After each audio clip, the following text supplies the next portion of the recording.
स्वागत है आप सभी का। एफएम न्यूज देख रहे हैं आप और आपके साथ मैं हूं नितीशा बंसल। 7 बज चुका है और वक्त है हमारी खास डिबेट का। आज जिस मुद्दे को लेकर हम आए हैं, जिस पर हम चर्चा करने वाले हैं, वो है टारगेट किलिंग। जी हाँ, आप सही समझ रहे हैं, कश्मीर में एक बार फिर टारगेट किलिंग हो रही है। आज ऐसा ही एक मामला सामने आया है जहां पर 2 कश्मीरी पंडित भाइयों को आतंकियों ने निशाना बनाया है। लगातार हमारी जो सिक्योरिटी फोर्सेस हैं वो एनकाउंटर्स कर रही हैं, लगातार आतंकियों को पकड़ा जा रहा है, उन्हें गिरफ्तार भी किया जा रहा है, उन्हें एनकाउंटर्स में मारा भी जा रहा है, लगातार सख्ती बढ़ती जा रही है। लेकिन इसके बावजूद जो आतंकी है वो अपनी नापाक हरकतों से बाज नहीं आ रहे हैं।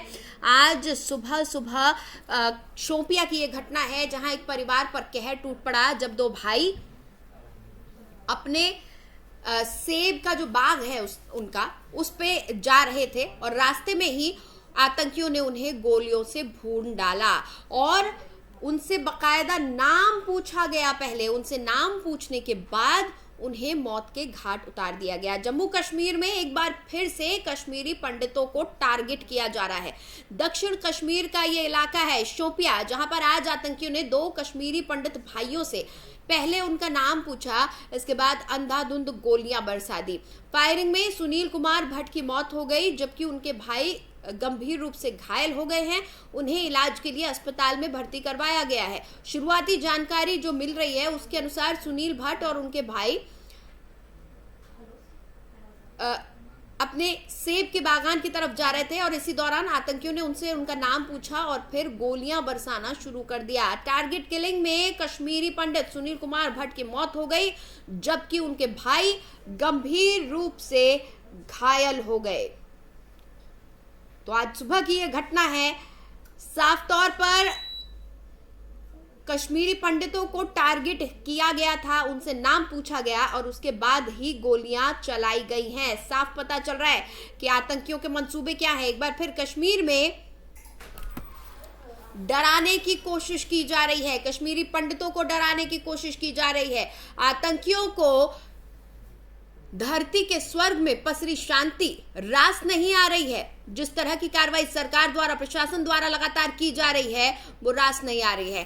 कश्मीर में इस 15 अगस्त को वो हुआ जो अब तक नहीं हुआ था। लाल चौक, जहां पर अब तक बम धमाके हुआ करते थे, जहां पर आतंकियों का बसेरा हुआ करता था, वहां इस 15 अगस्त को तिरंगा फहराया गया।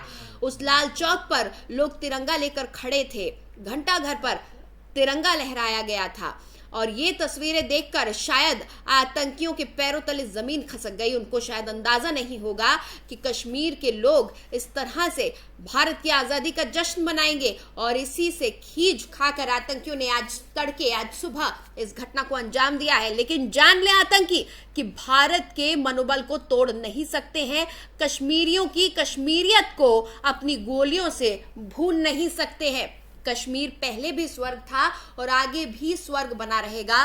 कश्मीर में ये खून की होली जो खेलने की आतंकी कोशिश कर रहे हैं, इस पर लगाम जरूर लगाई जाएगी क्योंकि कश्मीर भारत का एक अभिन्न अंग है। कश्मीर के रहने वाले लोग भारत के नागरिक हैं और समूचा भारत इन कश्मीरियों के साथ खड़ा हुआ है। कश्मीरी पंडित जो बीते कई सालों से, बात की जाए 90 के दशक से, कश्मीरी पंडित इंसाफ मांग रहे हैं, लेकिन एक के बाद एक अब भी लगातार टारगेट किलिंग जारी है। केंद्र सरकार ने 370 हटा दिया, कश्मीर को जो स्पेशल राज्य का दर्जा दिया गया था वो हटा दिया गया है। कई बदलाव लाए गए जिससे वहां के लोग खुश भी नजर आ रहे थे। और इस बार 15 अगस्त पर जब कोरोना काल खत्म हो चुका है, तमाम रेस्ट्रिक्शंस हट चुके हैं, उसके बाद हमने देखा कि कश्मीर का माहौल इस 15 अगस्त को कुछ अलग ही नजर आया था। लेकिन जैसे ही लोग स्वतंत्रता दिवस के जश्न से बाहर निकले और अगले दिन अपनी दिनचर्या शुरू करने लगे, शोपिया में ये दर्दनाक वारदात सामने आई है जहां पर सुनील भट्ट नाम के एक शख्स की आतंकियों ने गोलियों से भूनकर हत्या कर दी। वहीं उनका भाई जो है वो गंभीर रूप से घायल बताया जा रहा है, उसका इलाज चल रहा है। बकायदा इनसे नाम पूछा गया और उसके बाद इन पर फायरिंग की गई। इस मसले पर अब राजनीति भी शुरू हो गई है। कांग्रेस ने आज सवाल किया है, आप सुनिए क्या कुछ कह रहा है विपक्ष। अब समय आ गया है प्रधानमंत्री और गृह मंत्री को राष्ट्र को संबोधित करना चाहिए जो 8 साल का ट्रैक रिकॉर्ड रहा है कश्मीर की जो इनकी नीति है उसको लेकर, वो नोटबंदी हो, वो रिस्ट्रक्चरिंग हो कश्मीर, लद्दाख और जम्मू की, सरकार में शामिल होना हो, सरकार से बाहर होना हो, चुनाव नहीं करवाने हो, तमाम जो निर्णय लिए गए उन सब पे एक व्हाइट पेपर अब इन्हें देश के सामने रखना चाहिए कि आखिर क्यों इनकी कश्मीर की नीति लगातार विफल होती चली जा रही है। सुप्रीम कोर्ट को हम सलाह, और इसी मुद्दे पर चर्चा आज हम करने वाले हैं। मेरे साथ कुछ खास मेहमान भी जुड़ रहे हैं, धीरे धीरे हम सभी से बात करेंगे। फिलहाल मेरे साथ वेद भूषण जी जुड़ चुके हैं जो कि एसीपी रह चुके हैं, उनसे हम अपनी चर्चा की शुरुआत करेंगे। सर बहुत बहुत स्वागत है आपका। जी नमस्कार नितिशा। सर एक बार फिर हम देख रहे हैं कश्मीर में कश्मीरियत को मारने की कोशिश की जा रही है। ये जो आज हमला हुआ है, मैं कहूंगी ये सिर्फ कश्मीरी पंडितों पर नहीं बल्कि कोशिश की जा रही है कि कश्मीरियत को मार दिया जाए। देखिए निताशा, ये जो टारगेटेड किलिंग का एक सिलसिला शुरू हुआ है और खासतौर से 2022 में जी पूरे जम्मू कश्मीर में कई जगह पर लगभग 11-12 जगह पर टारगेटेड किलिंग की गई है। उसका कारण लगता है कि कहीं ना कहीं जो हताशा है उग्रवादियों के अंदर या जो पाकिस्तान में उनके जो आका बैठे हुए उनके अंदर छड़पड़ाहट है कि किस तरह से धीरे धीरे तमाम JNK को जो है सरकार अपने पुलिस और आर्मी के माध्यम से कब्जे में कर रही है। धीरे धीरे वहाँ लॉ एंड ऑर्डर सामान्य हो रहा है। एक मैसेज देने की कोशिश की जा रही है कि वहां पर जो पंडित है वो सुरक्षित नहीं है, कश्मीरी पंडित, उनको जो है खतरा है। तो ये जानबूझकर क्रिएट किया गया है क्योंकि जो अभी शोपियां में JNK में जो आज किलिंग हुई है 2 भाइयों की, तो दिखाती है कि ना तो कोई पॉलिटिकल उसके साथ कोई रंजिश थी, ना कोई आर्थिक रूप से बहुत रईस आदमी थे, और केवल ये प्रोजेक्ट करने के लिए कि हिंदू वहां पर टारगेटेड है और इस तरह से यदि वहां पर उनको अपना जो मंशा है वो साबित करने के लिए किया जा रहा है। सबसे बड़ी प्रॉब्लम यह है कि जो लोकल रेजिडेंट्स हैं जम्मू कश्मीर के, उन लोगों से पुलिस को और नाम पूछकर उसके बाद फायरिंग की गई है, जिससे साफ हो जाता है कि इन्हीं को टारगेट पर लिया जा रहा था। और एक बड़ा सवाल ये खड़ा होता है कि हमारी जो आर्म्ड फोर्सेस हैं, तमाम सुरक्षा बल हैं, लगातार कश्मीर में एक्टिव है, लगातार आतंकियों के ठिकानों का पता लगाया जा रहा है, एनकाउंटर्स भी हो रहे हैं, कार्रवाई हो रही है। ऐसे में बड़ा सवाल उठता है कि इन आतंकियों को आखिर पनाह कौन दे रहा है, क्योंकि बिना किसी लोकल मदद के आतंकी इस तरह की घटनाओं को अंजाम नहीं दे सकते। देखिए नितिशा, जो कश्मीर की जो टोपोग्राफी है आम जो स्टेट है उनसे अलग है। एक तो वो तमाम पहाड़ी एरिया है, कुछ एरिया बिल्कुल बर्फ से ढका होता है, तो उन एरियाज के अंदर पुलिस का, आर्म्ड फोर्सेस का पहुंचना अपने आप में एक बहुत बड़ा उनके लिए चैलेंज होता है। और सबसे बड़ी बात है जो लोकल रेजिडेंट्स है, जो वहाँ के रहने वाले हैं, वो किसी भी तरह का सहयोग इन फोर्सेस को नहीं करते, ना तो कोई जानकारी शेयर करते हैं, ना कुछ बताते हैं कि वहां पर क्या चल रहा है, बल्कि उसको छिपाने की कोशिश की जाती है कि जिससे कि कोई बात निकल कर बाहर ना जाए। यही सबसे बड़ा चैलेंज है कि पुलिस को और इंटेलिजेंस एजेंसीज को किसी भी तरह से वहां पर कोई जानकारी नहीं मिल पाती, और इसी का फायदा जो पाकिस्तान में जो इनके आका बैठे हुए हैं वहां से इनको फाइनेंस करते हैं, असला देते हैं, तमाम तरह की सुविधा मुहैया कराते हैं, तो उनका हौसला बढ़ जाता है। यदि वहाँ के लोकल रेजिडेंट्स हैं, पूरा कश्मीर यदि इकट्ठा हो जाए कि हम उग्रवादियों को खत्म कराएंगे, यहाँ पर पनपने नहीं देंगे, तो ऐसा नहीं है कि वहाँ पर काबू ना किया जा सकते। पिछले कुछ सालों के अंदर वहाँ पर सैकड़ों की तादाद में जो आर्म्ड फोर्सेस हैं, पुलिस ने एनकाउंटर्स किए हैं, तमाम बड़े बड़े उग्रवादी जो है वहाँ पर मार गिराए गए हैं, उनके खिलाफ एक्शन लिया गया है, उनके खिलाफ मुकदमे दर्ज किए गए हैं, ट्रायल चल रहे हैं, परंतु वह बात घूम फिर कर वहीं आती है, जब तक लोकल रेजिडेंट वहां पर सहयोग नहीं करेंगे तब तक वहां पर अमन शांति होना बहुत मुश्किल है। एक अपने आप में एक बहुत बड़ा चैलेंज है। सरकारें इसके बारे में सतत प्रयास कर रही हैं। 370 धारा समाप्त होने के बाद में बहुत सारे लोग ऐसे हैं जिनकी परेशानियां इस चीज को लेके बढ़ गई हैं कि सरकार ना तो वहां पर इलेक्शन करा रही है और ना ही 370 अभी खत्म करने की दिशा में कोई कार्य किया जा रहा है, तो उनकी छटपटाहट है जिसकी वजह से वो इस तरह की कार्रवाई में लगे हुए हैं। एक और गेस्ट मेरे साथ जुड़ चुके हैं, उनका भी मैं तारीफ करवा दूं। सर्वेश हमारे साथ जुड़े हुए हैं, वरिष्ठ पत्रकार हैं। सर आपका भी बहुत बहुत स्वागत है। सर्वेश्वर जी, लगातार हम देख रहे हैं टारगेट किलिंग के मामले बढ़ते जा रहे हैं और टारगेट पर ज्यादातर हिंदुओं को लिया जा रहा है या फिर उन लोगों को लिया जा रहा है जो कि आर्म्ड फोर्सेस में है, पुलिस बलों में है, यानी कि कहीं ना कहीं जो आतंकी हैं उनमें बौखलाहट देखी जा रही है। और खास तौर पर कल जिस तरह से कश्मीर में भारत के झंडे नजर आए आजादी के जश्न को लेकर, लाल चौक पर जो अब तक बम धमाकों और आतंकी गतिविधियों के लिए खबरों में आता था, कल उस लाल चौक पर तिरंगा नजर आ रहा था। ये शायद उसी की बौखलाहट है कि आज 2 कश्मीरी भाइयों पर इस तरह से हमला हुआ है।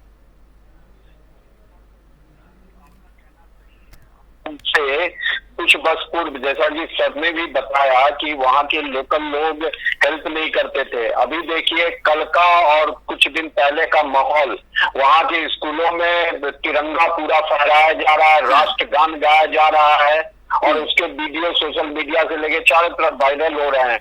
पूरा श्रीनगर लाल चौक, जिसपे कभी मुरली मनोहर जोशी जी बड़े प्रयत्न से, संघर्ष से कहा था कि झंडा फहराएंगे लाल चौक पे, आज कितनी बार प्रयत्न किया गया कि वहां जाके हम झंडा फहराएंगे और वो वहां पे इजीली झंडा भारत का तिरंगा लहरा रहा है पूरे कश्मीर में, पूरे डल लेक के चारों तरफ, गांव गांव तक में तिरंगा, हर घर तिरंगा अभियान के तहत तिरंगा लहरा है। तो ये चीज, ये छटपटाहट जो पाकिस्तान है उसको तो दिखेगी ही, और उसी चीज में ये जो घटनाएं हो रही हैं ये उसका अंजाम दिया जा रहा है जी। लेकिन सबसे बड़ी बात है कि हमारे सिक्योरिटी फोर्सेज जो हैं, जो भी आतंकवादी इस घटना में लिप्त होगा उसको 24 से 48 घंटे के बीच में वो 72 हुड के पास पहुंचा देते हैं। ये हमारे आर्मी के जो ऑफिसर्स हैं, वहाँ जो जवान पोस्टेड है, उनकी सबसे बड़ी खासियत और वीरता है। तमाम आर्म्ड फोर्सेस इन आतंकियों का डटकर मुकाबला कर रहे हैं, इन्हें इनके अंजाम तक भी पहुंचा रहे हैं। लेकिन बड़ा सवाल तो ये उठ जाता है कि आखिर कश्मीरी पंडितों की ये जो व्यथा है जो 90 के दशक से शुरू हुई, वो आखिर खत्म कब होगी? देखिए, उसके लिए आर्मी और सरकार को एक डिफरेंट अप्रोच लेना पड़ेगा। अब वहाँ जो भी बचे कुचे कश्मीर में कश्मीरी पंडित है, उनको प्रॉपर आर्म्स ट्रेनिंग देके उनको भी AK-47 मुहैया करवाना पड़ेगा। ये पंडित मतलब एक किस्म से उन्होंने ये संदेश दे दिया कि ये पंडित भीरू है, डरपोक है, इनको डराओ भगा दोगे। अगर इसी में से एक भी कश्मीरी पंडित अगर लाइसेंसी रिवॉल्वर से भी उनसे हमला करे, अगर उनको मारने आए या कुछ हो, बचाव में अपनी रक्षा करे, तो उसका एक अलग संदेश जाएगा। मेरा ऐसा मानना है, क्योंकि देखिए रिटेलिएशन कार्रवाई कश्मीरी पंडितों की तरफ से कभी नहीं हुई है। तो ये आज के जो युवा पीढ़ी है या जो भी है वहां पे अभी जो उनको इस चीज में सोचना पड़ेगा और सरकार को उन लोगों को पूरा एक कहते हैं कि एक 2 महीने 1 महीने का आर्म्स ट्रेनिंग देके, जैसे इजराइल में क्या है वहां के हर नागरिकों को दिया जा रहा है, तो कश्मीर में भी ऐसे केवल कश्मीरी पंडितों को ये चीजें कर देना चाहिए सरकार को कि जिससे वो अपनी सुरक्षा कर सके। क्योंकि देखिए हर कश्मीरी पंडित के ऊपर सरकार सिक्योरिटी फोर्सेस नहीं बिठा सकती, लेकिन उसको आर्म सकती है, लाइसेंसी उसको ट्रेंड तो कर सकती है और उनको भी आगे आना पड़ेगा। अगर वो कश्मीरी पंडित अपना वजूद, अपना वहां पे ये जो उनकी कश्मीरियत है, उनका जो वजूद है, उनका जो अस्तित्व है, उनकी जो संस्कृति है, अगर उनको बचाए रखना चाहते हैं इन मुस्लिम जिहादी आतंकवादियों के बीच में, क्योंकि जैसे कि सर ने कहा कि वहां के लोकल लोग भी सपोर्ट नहीं करते, ना सिक्योरिटी फोर्सेस की, ना वहां के लोकल पुलिस को, तो इस स्थिति में क्या करना पड़ेगा? या तो जो उसके सपोर्टर्स है उसको भी जेल में रखने की बजाय गन पॉइंट पे उड़ा दो। जब वहां के कुछ लोगों को गांव के गांव ऐसे किए जाएंगे तब ये सुधरेंगे। इसका कानूनी एस्पेक्ट भी जान लेते हैं। वेदभूषण सर, जो बात सर्वेश्वर जी कह रहे हैं कि सभी कश्मीरी पंडितों के हाथ में आर्म्स दे देने चाहिए ताकि वो अपना बचाव कर सके, ये कहाँ तक जायज है? कितना प्रैक्टिकल ये साउंड करता है आपको कि आम नागरिकों के हाथ में? डिफेंस के लिए सर मैंने ये बोला है जी, सेल्फ डिफेंस तो कर सकते हैं ना। जी, आज मेरे पे कोई आए हमला करे तो मैं इतना डरपोक बिरुकार नहीं हूँ। अगर मेरे पास आर्म्स होगा तो भले मैं भी तो सेल्फ डिफेंस ये हमारे संविधान में दे रखा है। जी एसीपी रहे हैं, वो समझा सकते हैं कि ये जो बात आप कह रहे हैं कितनी वो प्रैक्टिकल है या क्या और किया जा सकता है? जी वेदभूषण सर। नितिशा जी देखिए, ये बड़ा संभव नहीं है कि तमाम लोगों को असला दे दिया जाए। हाँ। असले का इलाज, आर्म्स का इलाज आर्म्स से नहीं हो सकता। उस आर्म्स के लिए तमाम हमारे पास फोर्सेज हैं, पैरामिलिट्री फोर्सेज हैं, आर्मी, एयरफोर्स, नेवी है। हाँ। तमाम तरह की सुविधाएं हैं, बहुत असला है, तमाम तरह के हवाई जहाज हैं, हेलीकॉप्टर हैं, आज की डेट में ड्रोन है, तमाम चीजों की सुविधाएं हैं। हाँ। परंतु आप देखिए जो उग्रवाद का एक स्पैन होता है, नॉर्थ ईस्ट में पूरा जल गया था, नॉर्थ ईस्ट पूरा, आसाम और पूरा नॉर्थ ईस्ट एक बार ऐसा लग रहा था कि शायद वो अलग हो जाएगा। इसी तरह कश्मीर, और आपने देखा होगा पंजाब के अंदर किस तरह का उग्रवाद बहुत लंबे टाइम तक चला, अब वो खत्म हो गया, बिल्कुल नॉर्मल सी वहां पर आ गई है। तो ये धीरे धीरे एक स्पैन होता है, उस स्पैन में एक इस तरह की छटपटाहट होती है कि जब बहुत ज्यादा वहां पर कंट्रोल होता है तो रिटेलिएट करने की कोशिश करते हैं, और वो कोशिश करते हैं कि कोई ऐसा एक्ट किया जाए जिससे कि उनका मैसेज चला जाए, सोसाइटी में चला जाए, देश में चला जाए, इंटरनेशनल मैसेज चला जाए कि वहां पर हालात ठीक नहीं है, एबनॉर्मल हालात हैं। जबकि ऐसा नहीं है, ग्राउंड पर वहाँ तमाम फोर्सेज हैं, तमाम तरह के लॉ एंड ऑर्डर की मशीनरी वहां पर काम कर रही है। तो एक स्पैन है, जो एक समय है, वो धीरे धीरे वो समाप्त हो रहा है। तमाम वहां पर कानून के आप देखा 370 धारा लाई गई है, तमाम तरह की वहां कोशिश की जा रही है किस तरह से नॉर्मल सी आए, और नॉर्मल सी आ भी रही। आप जो है, जो घटनाएं हो रही हैं, ये वाकई में पेनफुल है, बड़ी दुखद घटना है। परंतु जिस तरह से पहले वहां पर कश्मीर के अंदर होता था कि लगातार चेन के साथ में लगातार गांव के गांव और लोगों को मार दिया जाता था, अब वो हालात नहीं है। अब सेलेक्टेड एक जो किलिंग हो रही है, वो होता है, अगर टारगेट किलिंग्स जारी रहेंगी तो जो माहौल हम देश में बनाने की कोशिश कर रहे हैं, जो मोदी जी चाहते हैं, जो अमित शाह जी चाहते हैं, हमारे देश के गृह मंत्री और प्रधानमंत्री, रक्षा मंत्री जो कहते हैं कि कश्मीरी पंडितों को वापस उनका कश्मीर दिया जाए, उनकी जमीन दी जाए, ये कैसे पॉसिबल होगा? लोग जब सेफ नहीं है तो वो कैसे अपने घर लौटने की सोचेंगे?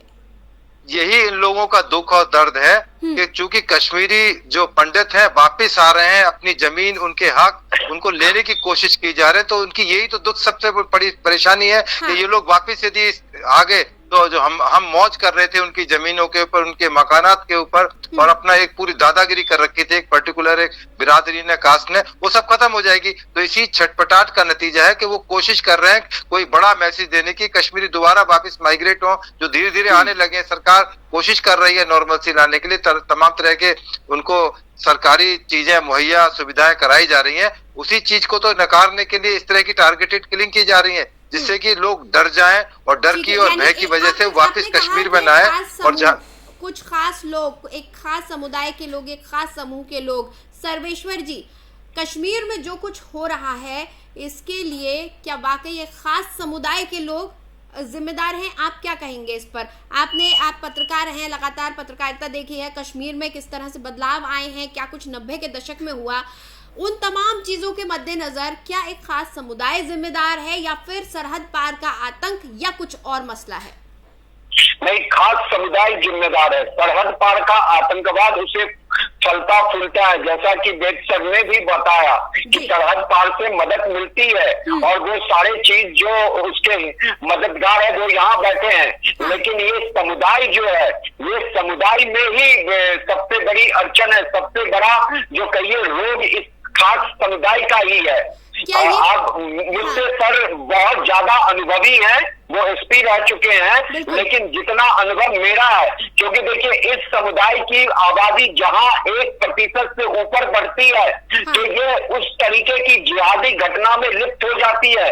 अब देखिए झारखंड एक जगह है, जमतारा एक गांव है, सॉरी, वहां पे 75% से आबादी इन मुसलमानों की है। वहां पे क्या किया, वहां के गांव के स्कूल में पूरे मुस्लिम समुदाय के लोग जाके हल्ला बोल दिए और कहे कि फ्राइडे को छुट्टी होगी। बच्चे हाथ जोड़ के प्रार्थना करते थे, उसको बंद करवा दिया।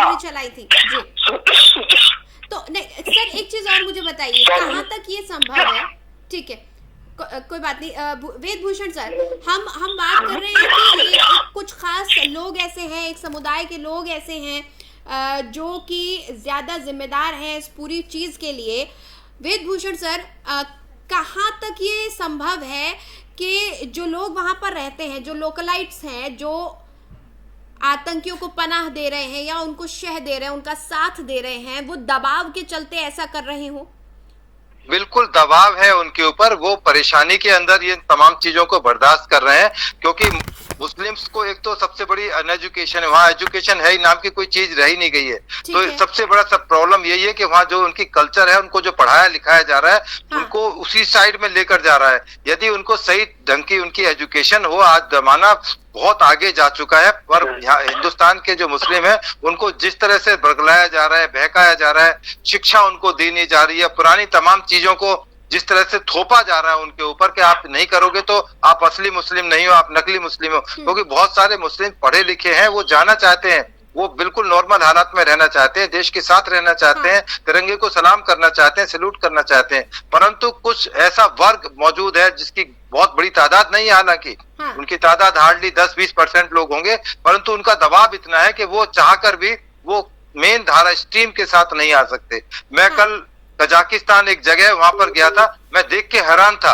मैं इस चीज के तारीफ नहीं करता कि वहां पर लोग बुर्का नहीं पहनते या इस तरह की चीजें नहीं है वहां पर, नहीं, परंतु वहां जिस तरह से प्रोग्रेसिव मुस्लिम्स हैं, हमारे यहाँ इतने दकियानूसी और इस तरह से उनको थोपा जा रहा है, एक तरह से जो सिस्टम को थोपा जा रहा है, जो धर्म को थोपा जा रहा है। पूरे वर्ल्ड में आप जाके देखिए, केवल एशिया के कंट्रीज हैं, पाकिस्तान, इंडिया और बांग्लादेश, उसके अलावा जो बाकी मुस्लिम कंट्रीज हैं कितनी तेजी से प्रोग्रेसिव है, तरक्की कर रहे हैं। परंतु चूंकि यहाँ पर इस तरह की राजनीति की जा रही है कि केवल उनको भड़काया जा रहा है, बहकाया जा रहा है, कोई एजुकेशन के नाम पर वही बाबा आदम के टाइम की उनको चीजें पढ़ाई जा रही हैं, कोई साइंटिफिक अप्रोच नहीं है। तो केवल जो उनको बताया जाता है, पढ़ाया जाता है, वो उसी के हिसाब से एक्ट करते हैं। तो जो अच्छे मुस्लिम है, जो बनना भी अच्छे हैं, बाई बर्थ अच्छे हैं, परंतु उनके माइंडसेट को इस तरह से भ्रमित किया जाता है, उनको बरगलाया जाता है, धर्म के नाम पर उसको भड़काया जाता है, तो उसका असर उन सब पर आता है। और उसका असर आप देख रहे हैं कि एक आम जो कश्मीरी हिंदू है उसको टारगेट करके मारा जा रहा है, मैसेज देने के लिए कि ये सब हम यहाँ पर कश्मीर के लोग हैं, ये हम कश्मीर हमारा है और हिंदुस्तान से इसका कोई हिस्सा नहीं है, हम कश्मीरी पंडित के खिलाफ हैं, इनको यहाँ हम रहने नहीं देंगे, यहाँ से बाहर निकाल देंगे। पर उनके सपने कभी पूरे नहीं हो पाएंगे, क्योंकि भारत एक बहुत मजबूत स्थिति के अंदर आज दुनिया के अंदर रिप्रेजेंट कर रहा है। तो थोड़ा और इंतजार करेंगे तो शायद हो सकता है कि आने वाले टाइम में बिल्कुल आपको हालात चेंज मिले। सरकारें भी इस तमाम चीजों की कॉग्निजेंस रखती हैं, तमाम तरह की मीटिंग्स होती हैं, उसमें डिसीजन किए जाते हैं कि कैसे टारगेटेड किलिंग को रोका जाए, कैसे जो लोग इसमें इन्वॉल्व हैं उनके ऊपर नकेल कैसे जाए। आपके तमाम मीडिया के द्वारा रोज कोई ना कोई वहां पर आर्मी के एम्बुश होते हैं, वहां पर कोशिश की जाती है कि जो चाहे पाकिस्तान की तरफ से कोई उग्रवादी आ रहे हैं या जो हमारे अंदर के जो गद्दार लोग हैं, छिपे हुए गद्दार लोग हैं, उनको किस तरह से एलिमिनेट किया जा रहा है, उनको समाप्त किया जा रहा है। तो टाइम लगेगा, क्योंकि मैंने बताया ना एक स्पैन होता है, एक टाइम होता है, फ्रेम होता है, वो टाइम फ्रेम इनका अब खत्म होने की तरफ है। धीरे धीरे परिस्थितियां बदल रही हैं और बेहतर होती चली जाएंगी। सुबह से पहले वाला शायद अंधेरा है। जी सर्वेश्वर जी, आप कुछ कहना चाहते थे? और एक सवाल का जवाब और दीजिएगा सर्वेश्वर जी कि जो वेदभूषण सर ने कहा, क्या लगता है बंदूकों का मुकाबला कलम और किताब से हम कर पाएंगे?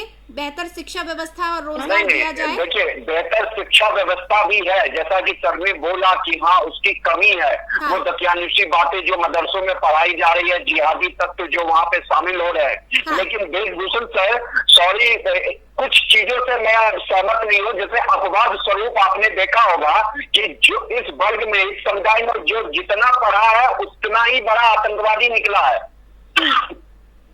मुर्तजा जो गोरखनाथ मंदिर पे हमला किया, वो फर्जी इमाम सर कितना बड़ा पढ़ा लिखा था, IITN, IIM, कहाँ उसने जॉब नहीं किया था सर। और उसका क्या माइंडसेट था कि नॉर्थ ईस्ट जो चिकन नेक है भारत का, उस पर 5 लाख मुस्लिम जाके बैठ जाओ, रोड लाइन ब्लॉक कर दो, रेलवे लाइन, देखो फिर ये भारत से अलग हो जाएगा।